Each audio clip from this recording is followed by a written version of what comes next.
Breaking news చూస్తున్నాం. మోదీ భారత్ పై అక్కసులు వెలగక్కుతుంది America. ప్రస్తుతానికి ప్రధాని మోదీపై సంచలన వ్యాఖ్యలు చేశాడు వైట్ హౌస్ కి సంబంధించిన trade adviser Peter Navarro. Russia Ukraine కి సంబంధించిన యుద్ధం ఇంతకాలం సాగడానికి భారతే కారణమని చెప్పి నవారో చెప్పుకొచ్చారు. మోదీ నడిపిస్తున్న యుద్ధంగా కూడా ఆయన అభివర్ణించారు పీటర్ నవారో. ఈ రష్యా యుక్రెయిన్ కి సంబంధించిన యుద్ధాన్ని మోదీయే దగ్గర నుండి నడిపిస్తున్నాడు, భారతే దగ్గర నుండి నడిపిస్తుందని చెప్పి కూడా ఆయన చెప్పుకొచ్చారు. ఒక్కసారి భారత్ కొంటున్న ఆయిల్ వల్లనే, దానికి వల్లనే వచ్చిన డబ్బులతోనే రష్యా యుద్ధాన్ని నడిపిస్తుంది. సో మొత్తం మీద అయితే భారతే యుక్రెయిన్ రష్యాకి సంబంధించిన యుద్ధాన్ని మొత్తాన్ని నడిపిస్తుందని చెప్పి ఆయన వ్యాఖ్యానించారు. యుక్రెయిన్ ప్రజలను కూడా భారతే పరోక్షంగా చంపేస్తుందని కూడా ఆయన ఇలాంటి హాట్ కామెంట్స్ కూడా ఆయన చేశారు. సో రష్యా నుంచి భారత్ ఏదైతే ఆయిల్ కొంటుందో ఆ కొనడం ఆపేస్తే యుద్ధం వెంటనే ఆగిపోతుందని చెప్పేసి ఇలాంటి హాట్ కామెంట్స్ పీటర్ నవారో, ఆయన అమెరికాకు సంబంధించిన ఒక ట్రేడ్ అడ్వైజర్, ఆయన ఇలాంటి ఘాటు వ్యాఖ్యలు చేశారు భారత్పై అలాగే మోదీపై.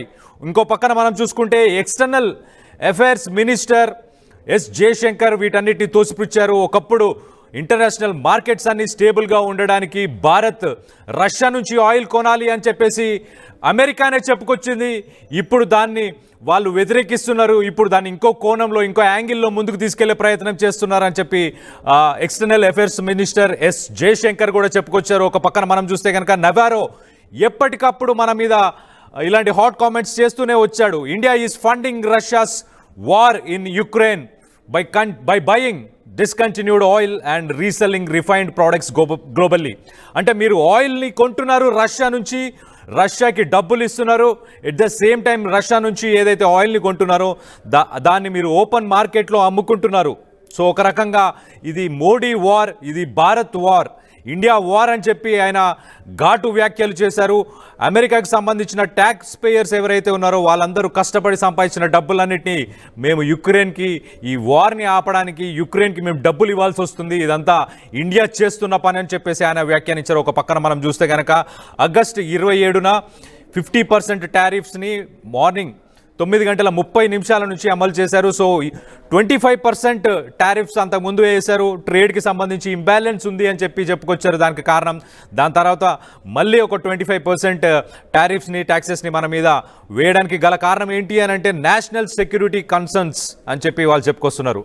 రష్యాకు సంబంధించి మీరు ఏదైతే ఆయిల్ని కొంటున్నారో దానికి సంబంధించి మేము ఇంకొక 25% టారిఫ్స్ వేసామని చెప్పేసి ఈ అడ్వైజర్ ఎవరైతే అమెరికాకి ట్రేడ్కి సంబంధించిన అడ్వైజర్ పీటర్ నవారో ఉన్నాడో ఆ పీటర్ నవారో ఇలాంటి వ్యాఖ్యలు చేశారు. మీరు కనుక రష్యా నుంచి ఆయిల్ కొనడం ఆపేస్తే తప్పకుండా ఆ 25% టారిఫ్స్ని మేము తగ్గిస్తామని చెప్పేసి ఆయన చెప్పుకొచ్చాడు. ఇంకో పక్కన ఇండియన్స్ ఎవరైతే ఉన్నారో ఇండియన్స్ వాళ్ళకు అసలు దయ లేదు, వాళ్ళకు జాలి లేదు. వాళ్ళు యుక్రెయిన్లో అందరూ అక్కడ సైనికులు చనిపోవడానికి కూడా ఇండియన్సే కారణం అని చెప్పేసి కూడా ఆయన ఇలాంటి ఘాటు కామెంట్స్ కూడా చేశారు. ఇంకో పక్కన Indians are so arrogant about this, మేము పదే చెప్పినా కూడా ఇండియన్స్ మాత్రం వాళ్ళు యారగెంట్గానే ఉన్నారు అని చెప్పేసి ఆయన చెప్పుకొచ్చారు. We don't have higher tariffs అని చెప్పేసి, మాకు టారిఫ్సే లేవు అని చెప్పి ఇండియన్స్ ఇప్పటిదాకా ఇలా బిహేవ్ చేశారు. వాళ్ళు ఈగోతో ఉన్నారు, అందుకే మేము ఇప్పుడు టారిఫ్స్ వేసాం. ఒక పక్కన మేము ఆయిల్ ఎక్కడి నుంచి అంటే అక్కడి నుంచి కొనుక్కుంటామని చెప్పేసి ఇండియా ఇలాంటి స్టేట్మెంట్స్ చేస్తుంది. యారోగెన్స్కి ఇది నిదర్శనం. అందుకే మేము వీళ్ళమై ట్యాక్స్ వేసాం. ప్రపంచంలోనే అన్నిటికంటే పెద్ద డెమోక్రసీ అయిన ఇండియా ఒక డెమోక్రసీకి సంబంధించిన ఒక ప్రభుత్వం లాగా అది మాత్రం బిహేవ్ చేయట్లేదు. సో యాక్ట్ లైక్ వన్, అలాంటి ఒక ప్రభుత్వం, ఒక డెమోక్రసీ కంట్రీ లాగా ఉండాలి అని చెప్పేసి ఆయన వ్యాఖ్యానించాడు. ఇలాంటి హాట్ కామెంట్స్ చేశారు. మీరు కనుక చూస్తే రష్యా కానీ చైనా మీ అక్సాయ్ చిన్నుని అది వచ్చి ఆక్రమించుకుంది. చైనాతోని మీకు ఎప్పటి నుంచో వార్ కూడా జరుగుతుంది. అలాంటి చైనాతోని మీరు కలిసి ముందుకెళ్తున్నారు. అండ్ ఇంకో పక్కన రష్యా ఏదైతే ఉందో, రష్యా ఒక అథారిటేరియన్ గవర్నమెంట్, అది డెమోక్రసీ కాదు, ఒకరు నడిపించే ఒక ప్రభుత్వం. కాబట్టి మీరు అలాంటి వాళ్ళతోని, అలాగే చైనా లాంటి వాళ్ళతోని కూడా మీరు ముందుకెళ్ళకూడదు. వాళ్ళందరూ సరైన పర్సన్స్ కారు. మీరు ప్రపంచంలోనే అత్యంత పెద్ద డెమోక్రటిక్ కంట్రీ కాబట్టి, మీరు ఒక రాజ్యాంగబద్ధమైన కంట్రీ కాబట్టి మీరు అలాంటి వాళ్ళకే సపోర్ట్ చేయాలి, మీరు మాతోనే ఉండాలి, కానీ మీరు ఒక పక్కన చైనా, ఇంకో పక్కన రష్యా ఇలాంటి కంట్రీస్తోని మీరు ముందుకెళ్ళకూడదని చెప్పేసి కూడా ఆయన ఇలాంటి వ్యాఖ్యానాలు కూడా చేసినట్టు తెలుస్తుంది. దీనికి సంబంధించి రిపబ్లికన్ కాకుండా డెమోక్రటిక్ గవర్నమెంట్ ఏదైతే అపోజిషన్, అమెరికాలో ఉన్న అపోజిషన్ ఏం చెప్పుకొచ్చిందంటే, మీరు చైనా మీద ఆంక్షలు విధించలేదు, అలాగే రష్యా నుంచి కొంటున్న టర్కీ కావచ్చు, ఇతర దేశాల మీద దేని మీద కూడా ఇన్ని ఆంక్షలు విధించలేదు, కానీ ఓన్లీ ఇండియాని సపరేట్ చేసి ఇండియాకి అమెరికాకి ఇన్ని దశాబ్దాల నుంచి ఏదైతే రిలేషన్ ఉందో ఆ రిలేషన్ని మీరు పాడు చేస్తున్నారని చెప్పేసి అమెరికాలో ఉన్న అపోజిషన్ గవర్నమెంట్ కూడా చెప్పుకొచ్చింది. ప్రస్తుతానికి అలాంటి పరిస్థితి నెలకొందని చెప్పేసి అక్కడున్న అపోజిషన్ కూడా చెప్పుకొచ్చింది. సో మొత్తం మీద చూస్తే కనుక చైనాకి సంబంధించిన విదేశాంగ మంత్రి అనే జూఫీ హాంగ్ ఆయన ఏం చెప్పారనంటే, అమెరికా ఒక బుల్లి, అంటే అమెరికా ఒక దౌర్జన్యాన్ని ఏదైతే ఇండియాపై కానీ ప్రపంచ దేశాలపై చూపిస్తుందో దానికి ఎవరు తలగొద్దో, దానికి ఖచ్చితంగా సమాధానం ఇవ్వాలి, సైలెంట్గా ఉండకూడదు. వరల్డ్ ట్రేడ్ ఆర్గనైజేషన్కి సంబంధించిన ఏదైతే ఒక బైలాటరల్కి సంబంధించిన వరల్డ్ ట్రేడ్ ఆర్గనైజేషన్కి సంబంధించిన మల్టీలాటరల్ ట్రేడింగ్ సిస్టమ్ ఏదైతే ఉందో దాన్ని అందరం ఫాలో చేస్తున్నాం, దాన్ని ఫాలో చేసే ముందుకెళ్తున్నాం. సో అమెరికాకి తలొగ్గకూడదు, ఖచ్చితంగా దాన్ని ఎదుర్కోవాలని చెప్పేసి చైనాకి సంబంధించిన చైనీస్ అంబాసిడర్ ఎవరైతే ఉన్నారో జూఫీ హాంగ్ కూడా చాలా క్లియర్గా చెప్పాడు, సైలెంట్గా ఉండకూడదు, మనం ఖచ్చితంగా సమాధానం చెప్పాలి అమెరికాకి, ట్రంప్కి సరైన సమాధానం, గట్టి సమాధానాన్ని ఖచ్చితంగా చెప్పాలని చెప్పేసి ఒక పక్కన చైనీస్ అంబాసిడర్ కూడా చెప్పుకొచ్చాడు. ఇంకో పక్కన మనం చూస్తే కనుక మిషన్ 40 అన్న ఒక మిషన్తోని ఇప్పుడు ఇండియా అయితే 40 కొత్త దేశాలతోని ట్రేడ్ని డెవలప్ చేసే ప్రయత్నంలో ఉంది. ప్రస్తుతానికి ఆ 40 దేశాలతోని ఇప్పుడు అమెరికాతోనూ ఉన్న ట్రేడ్ని తగ్గించుకొని రానున్న రోజుల్లో ఈ కొత్త 40 దేశాలతోని ట్రేడ్ని పెంచుకుంటూ ఇప్పుడు ఏవైతే సెక్టార్స్కి కొంత ఎఫెక్ట్ పడే అవకాశం ఉందో ఆ సెక్టార్స్ అన్నిటికీ కూడా ఖచ్చితంగా వాళ్ళందరికీ కూడా మంచి బిజినెస్ ఇవ్వడానికి ముందుకు తీసుకెళ్లే ప్రయత్నంతోనే ఒక కొత్త పాలసీని తీసుకొచ్చారు. అదే మిషన్ 40 అని చెప్పేసి వివిధ దేశాల్లో ఏదైతే మనకు సంబంధించిన విదేశాంగ మంత్రి కార్యాలయాలు ఏవైతే ఉన్నాయో, ఫారెన్ మినిస్ట్రీకి సంబంధించి, అంబాసిడర్స్కి సంబంధించి, హై కమిషన్కి సంబంధించిన ఆఫీసెస్ ఏవైతే ఉన్నాయో వాటికి సంబంధించిన అంబాసిడర్స్ వీళ్ళందరూ కూడా అక్కడ భారత టెక్స్టైల్స్కి, ఎక్స్పోర్ట్స్కి సంబంధించిన ఎగ్జిబిషన్స్ కండక్ట్ చేయాలి. అక్కడ ఎవరైతే బిజినెస్ మెన్ ఉన్నారో వాళ్ళందరినీ కూడా పిలిచి దాంట్లో పాల్గొనేలాగా చేయాలి.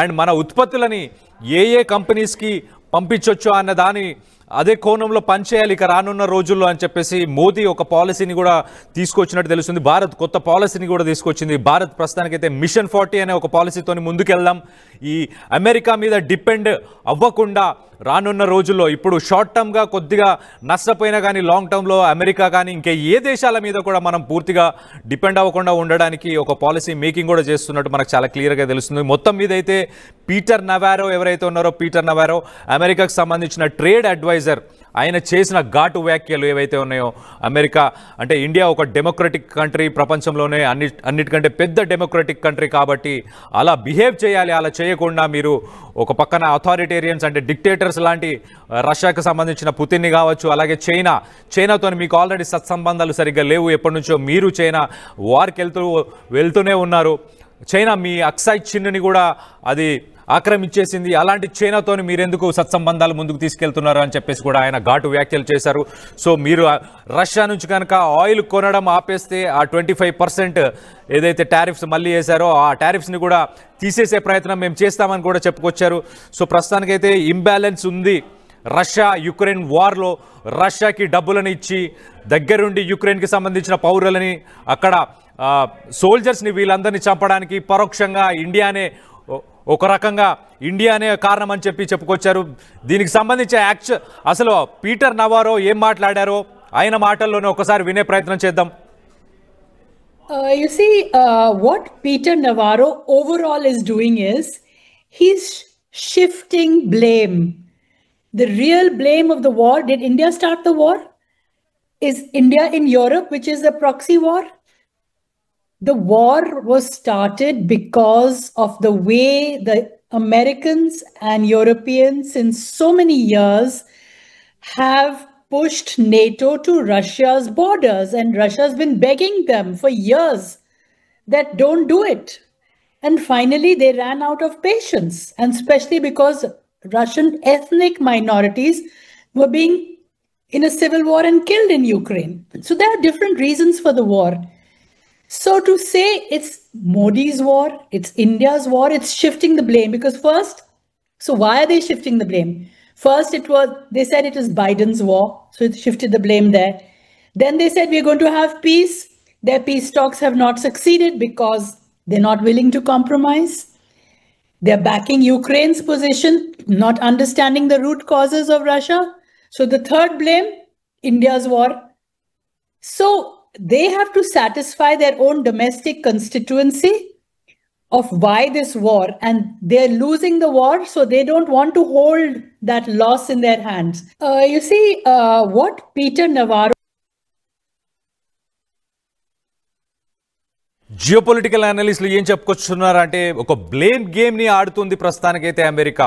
2022లో రష్యా ఏదైతే వ్యతిరేకించిందో నాటోకు సంబంధించి నాటోని తన సరిహద్దుల్లో పెట్టకూడదని చెప్పేసి ఏదైతే వ్యతిరేకించిందో ఆ వ్యతిరేకతతోనే యుక్రెయిన్కి రష్యాకి సంబంధించిన వార్ అయితే స్టార్ట్ అయింది. కానీ పీటర్ నవారో ఇప్పుడు ఆ బ్లేమ్ అంతా ఇండియాపై పెట్టడానికి ప్రయత్నిస్తున్నారు. సో వాళ్ళ తప్పిదాలని ఇప్పుడు మనపై రుద్దే ప్రయత్నం చేస్తున్నాడు. చాలా క్లియర్గా తెలుస్తుంది. మధ్యలో వీళ్ళు వార్ని ఆపడానికి పీస్ టాక్స్ చేసిన అవి ఒక కొలిక్కి రాకపోవడంతో వాళ్ళు యుక్రెయిన్ పొజిషన్ని వాళ్ళు డిఫెండ్ చేస్తున్నారు. యుక్రెయిన్కి ఎప్పటికప్పుడు డబ్బులు ఇస్తున్నారు, అలాగే ఆయుధాల సప్లై కూడా చేస్తున్నారు. సో ఇదైతే మొత్తంగా మనం చూస్తే కనుక ఇది ఒక బ్లేమ్ గేమ్ అనే చెప్పుకోవాలి. సో అమెరికా చేసిన తప్పిదాలని ఇండియాపై రుద్దడానికి చూస్తున్నారు. రష్యా నుంచి ఇండియా కాకుండా ఇతర దేశాలు కూడా ఆయిల్ని కొంటున్నాయి. అయినా కూడా ఇండియా ఒక్కదాన్నే టార్గెట్ చేస్తున్నారు. ప్రస్తుతానికైతే అమెరికాకు సంబంధించిన ట్రంప్ కానీ లేకపోతే పీటర్ నవారో కానీ ఇలాంటి హాట్ కామెంట్స్ చేసుకొచ్చారు. ఇది కరెక్ట్ కాదు, ప్రజలు గమనిస్తున్నారు, ప్రపంచ దేశాలన్నీ కూడా వీటిని గమనిస్తున్నాయని చెప్పేసి కూడా విశ్లేషకులు చెప్పుకొచ్చారు. సో ప్రస్తుతానికైతే మొత్తం మీద అయితే పీటర్ నవారో హాట్ కామెంట్స్ చేశారు. ఒక డెమోక్రటిక్ కంట్రీ లాగా బిహేవ్ చేయాలి అని చెప్పేసి పెద్ద పెద్ద మాటలు మాట్లాడుకుంటూ వచ్చాడు. ట్రంప్ అమెరికా గురించి మనం చూస్తే కనుక అమెరికా తన అవసరాల కోసమే యుద్ధాన్ని ప్రోత్సహిస్తుంది, యుద్ధాన్ని ఆపుతుంది. ఒక పక్కన నోబెల్ పీస్ ప్రైజ్ కావాలని చెప్పేసి ట్రంప్ చెప్తున్న సమయంలో నిన్న మనం చూసుకుంటే కనుక యుక్రెయిన్కి $825 మిలియన్ ఫండింగ్ ఇస్తున్నారు నేటో తరఫున. సో దాంతోపాటు అలాగే లాంగ్ రేంజ్ మిసైల్స్ 280 మైళ్ళకు పైగా వెళ్ళగలిగిన లాంగ్ రేంజ్ మిసైల్స్ని కూడా అమెరికా యుక్రెయిన్కి సప్లై చేస్తుంది. మరి యుద్ధం ఇష్టం లేకపోతే శాంతి చర్చలు జరిపించవచ్చు.